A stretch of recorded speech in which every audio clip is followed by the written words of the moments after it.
Comment convaincre mon entourage de me soutenir dans mon projet entrepreneurial? C'est une question que je reçois régulièrement au sein de ma communauté et à laquelle je vais répondre aujourd'hui. Est-ce que tu es à l'aise avec cette idée de réussir et d'être la première fortune de ton entourage? Parce que peut-être qu'aujourd'hui, tu n'as pas encore suffisamment développé le mindset assez fort sur cette question de devenir le premier ou la première entrepreneur à succès de ton entourage et que du coup, ça te bloque dans ton avancée. Si toi aussi tu développes ton entreprise ou tu viens de te lancer dans l'entrepreneuriat, mais que malheureusement ton entourage, ta famille, la personne qui partage ta vie, tes amis ne comprennent pas ton concept et ne soutiennent pas ton entreprise ou en tout cas ta démarche d'entreprendre, cette vidéo est pour toi. Je vais t'apporter les clés qui vont te permettre de créer une relation saine avec ton entourage autour et à propos de ton entreprise. Parce que c'est juste vital, primordial pour ton entreprise que tu puisses avoir un soutien émotionnel et un soutien tout court de la part des personnes qui comptent pour toi. Si aujourd'hui tu luttes pour faire comprendre ton concept, pour faire comprendre ton entreprise à ton entourage, eh bien ça peut avoir un impact, ça peut même conditionner l'échec de ton entreprise. Et ça, c'est hors de question. Donc l'objectif de cette vidéo est que tu puisses enfin te libérer et discuter sereinement avec les personnes qui t'entourent, mais surtout trouver des clés qui vont te permettre d'avancer quoi qu'il arrive, même si malheureusement ces personnes décident quoi qu'il arrive de ne pas te soutenir. La première chose que tu dois te dire et que tu dois absolument savoir et de laquelle tu dois absolument être convaincu, même si dans les faits tu n'as pas l'impression que c'est ça, eh bien c'est que ton entourage n'est pas forcément contre ton projet.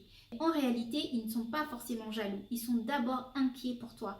Nous sommes issus de générations de salariés. Nos parents, nos arrière-grands-parents étaient peut-être salariés ou travaillaient déjà pour quelqu'un.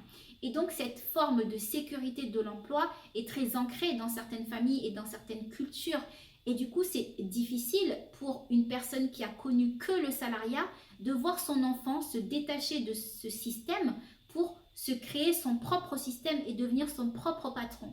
C'est une première chose. La deuxième chose, c'est que, ne l'oublions pas, 90% des jeunes entreprises ne voient pas passer les 3 années d'activité.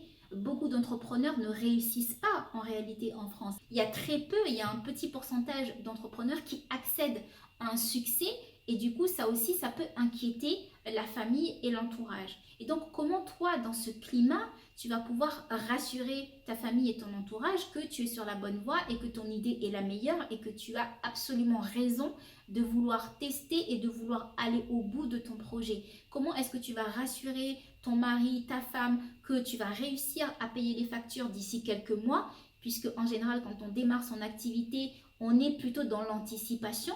Comment tu vas faire pour rassurer tes parents ou pour même rassurer tes enfants que tu es sur la bonne voie et que la voie que tu as choisie est la meilleure pour toi, mais aussi pour eux? Comment tu vas faire ça?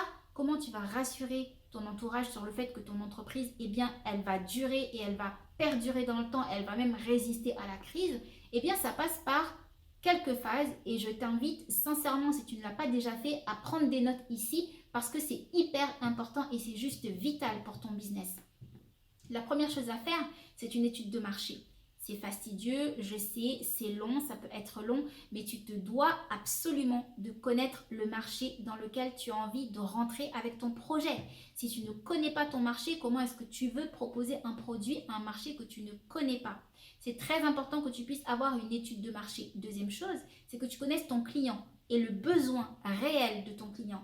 Pas le besoin que tu as identifié ou que tu as imaginé qui pourrait servir à une ou deux personnes. L'objectif est de détecter un réel besoin sur le marché. Et donc, tu dois absolument avoir un avatar client. Tu dois absolument avoir un portrait robot de ton client idéal pour que tu puisses connaître ses besoins, ses aspirations, ses points de douleur, ses points d'aspiration, ce qu'il aime, ce qu'il déteste, ce qu'il vit, ce qu'il traverse, etc., etc. C'est important que tu puisses avoir un avatar client. Troisième chose, un business plan.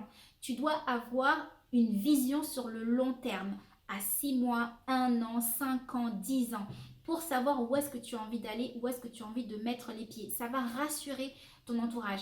Bien entendu, tu ne vas pas arriver avec ton business plan devant tes parents, mais le fait d'avoir toi un business plan, eh bien, tu peux te projeter facilement et tu peux parler de façon concrète de ton entreprise dans 1 an, dans 10 ans, dans 5 ans, et ça rassure. La quatrième chose que tu peux faire pour rassurer ton entourage, eh bien, toi-même aujourd'hui, est-ce que tu es entouré? Est-ce que tu as réussi à t'entourer de personnes autour de ton projet? Est-ce que tu as réussi à fédérer des personnes autour de ton projet? Est-ce que tu t'es entouré de prestataires de services, de partenaires, de collaborateurs, de personnes qui travaillent avec toi sur ce projet? Ou bien est-ce que tu es réellement seul à travailler ce projet? Parce que là aussi, peut-être que ton entourage a raison. Si tu es absolument tout seul à faire la comptabilité, le juridique, ton site web, ta communication, ton marketing, ta partie commerciale et ton métier, le métier de ton entreprise. Si tu es seul à faire tout ça, à faire au minimum 7 métiers à toi tout seul, eh bien peut-être qu'ils ont raison de s'inquiéter, peut-être qu'ils ont raison de s'opposer. Parce que la posture entrepreneuriale, c'est aussi de savoir fédérer, c'est aussi de savoir s'entourer, c'est aussi de trouver des personnes qui vont porter le projet avec toi ou du moins qui vont le co-créer avec toi, même si tu es le ou la porteur de projet. Okay? Donc il est important que tu puisses déjà prouver à ton entourage que tu as réussi, quoi qu'il arrive, à t'entourer d'autres personnes et à fédérer autour de ton projet. Et si c'est le cas, si tu as déjà trouvé des personnes avec lesquelles commencer à travailler sur ton projet, eh bien, demande-leur des témoignages, demande-leur de communiquer avec toi et pour toi autour de ton projet pour que tu puisses montrer de la preuve sociale à ton entourage et pour que ton entourage puisse voir que tu as déjà tes premiers clients, que tu as déjà tes premiers partenaires, que tu as déjà de la collaboration autour de ton projet et que en fait c'est quelque chose qui marche. Tout simplement. Ils ont juste besoin d'être rassurés, ils ont juste besoin de savoir que effectivement tu es en bonne voie et que tu n'es pas tout seul, mais livré à toi-même sur ce projet.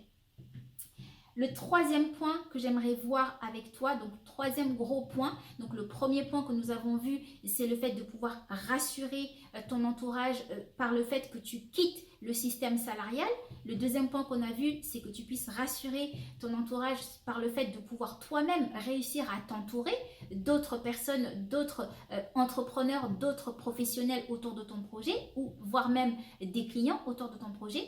Et le troisième point que j'aimerais voir avec toi et qui va t'aider aussi à rassurer ton entourage sur la viabilité de ton projet, c'est le rapport que toi tu as avec toi-même, le rapport que toi tu as avec la réussite.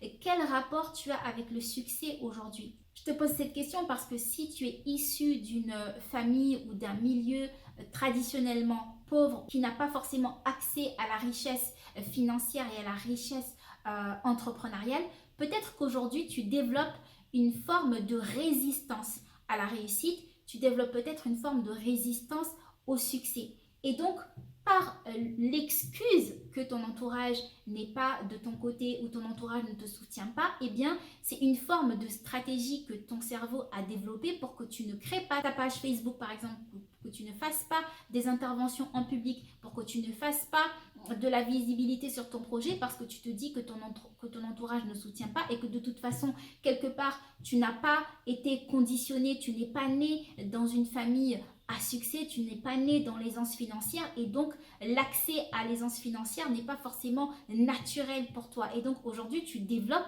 en tout cas pas sciemment, mais de manière inconsciente, ton cerveau développe des stratagèmes qui te bloquent pour accéder à ta réussite et qui te bloquent pour développer ton plein potentiel. Ce point est crucial, ce point est important et je t'invite vraiment à même faire pause sur cette vidéo pour réfléchir sur ce point. Parce que peut-être que tu peux réussir à rassurer ton entourage sur le fait que ok, j'ai quitté le salariat et aujourd'hui je me lance dans l'entrepreneuriat, voici par A plus B comment je vais faire pour réussir, voici mon plan de com, voici mon business plan, voici ma stratégie. Peut-être que ça tu peux le faire. Peut-être que aussi tu peux réussir à convaincre d'autres personnes de te rejoindre sur ton projet, de fédérer ton projet et d'avoir même des clients. Mais peut-être aussi que tu as cette forme de résistance face au succès et que tu développes par la procrastination ou par le fait de repousser certaines échéances, par le fait de créer du contenu, par le fait de faire des vidéos, par le fait de communiquer, d'intervenir en public. Eh bien, tout ça peut être finalement des stratagèmes de ton cerveau pour te bloquer l'accès à la réussite. Et ça ne passe que par ton système de pensée. Et donc ici, je t'invite à te poser sur ton système de pensée. quelles sont les pensées que tu as le plus souvent? Est-ce que ce sont des pensées positives ou est-ce que ce sont des pensées négatives? Je parle sur le point de ton projet et de ton business et de ton développement business. Est-ce que tu es plus optimiste quant à ta réussite entrepreneuriale ou est-ce que tu es plutôt pessimiste? Est-ce que tu te dis que tu vas facilement accéder au succès ou est-ce que tu te dis que ça va être compliqué, que ça va être difficile parce que tu es tout seul, parce que tu n'as pas le soutien de ton entourage? Quel est ton rapport avec le succès et quel type de pensée est-ce que tu développes sur ta réussite entrepreneuriale? Comment est-ce que tu vois ton succès? Est-ce que tu vois ton succès comme quelque chose de difficile, comme quelque chose de compliqué ou est-ce que tu vois ça comme quelque chose de facile et comme quelque chose de inné? C'est très important que tu fasses le point sur ça parce que ton système de pensée conditionne ton système émotionnel et ton système émotionnel conditionne tes actions. Ta façon de penser conditionne ta façon de réagir et ta façon de réagir conditionne tes actions. Et si ta façon de penser est plutôt négative, eh bien ça veut dire que tes actions sont négatives pour le développement de ton business. Que même si aujourd'hui tu es persuadé de mener les bonnes actions pour réussir, peut-être que si tu as un système de pensée négatif, eh bien, tes résultats ne sont pas au rendez-vous. Les résultats que tu mérites ne sont pas au rendez-vous parce que tu as un système de pensée qui n'est pas là pour te faire grandir, qui n'est pas là pour te faire te développer, mais qui est plutôt là pour te restreindre parce que ton système a peur de la réussite et n'est pas conditionné sur la réussite. J'espère que les 3 points que je t'ai apportés t'ont aidé et vont t'aider à mieux appréhender tes relations avec ton entourage, que tu vas réussir à rassurer ton entourage sur l'importance pour toi d'entreprendre, mais surtout le fait que ton entreprise va vraiment décoller et va bien se développer, que tu as réussi à t'entourer des bonnes personnes, que tu as réussi à déléguer certaines tâches de ton business et que tu as réussi à t'entourer peut-être de coachs, de mentors, des personnes en tout cas qui vont t'aider à développer ton business. Et que tu as aussi travaillé sur ton mindset, sur ton état d'esprit, ton rapport à la réussite, ton rapport au succès. Aujourd'hui, est-ce que tu es conscient et consciente que tu mérites le succès? Est-ce que tu as bien ancré en toi que tu mérites le succès et que tu mérites de réussir et que tu mérites même peut-être d'être la première fortune de ton entourage et de ta famille et de tes amis? Est-ce que tu es à l'aise avec ça? Est-ce que tu es à l'aise avec cette idée pour toi de réussir et d'être la première fortune de ton entourage? Parce que peut-être qu'aujourd'hui, tu n'as pas encore suffisamment développé le mindset assez fort sur cette question de devenir le premier ou la première entrepreneur à succès de ton entourage et que peut-être tu prends comme excuse le fait que ton entourage ne te soutient pas et que du coup ça te bloque dans ton avancée. J'espère que cette vidéo t'a plu. Si c'est le cas, n'hésite pas à liker, à partager, à me laisser en commentaire ton ressenti, ton avis, tes émotions, tout ce que tu as ressenti au cours de cette vidéo et surtout, abonne-toi à la chaîne. D'autres vidéos arrivent. À très vite. Ciao, ciao.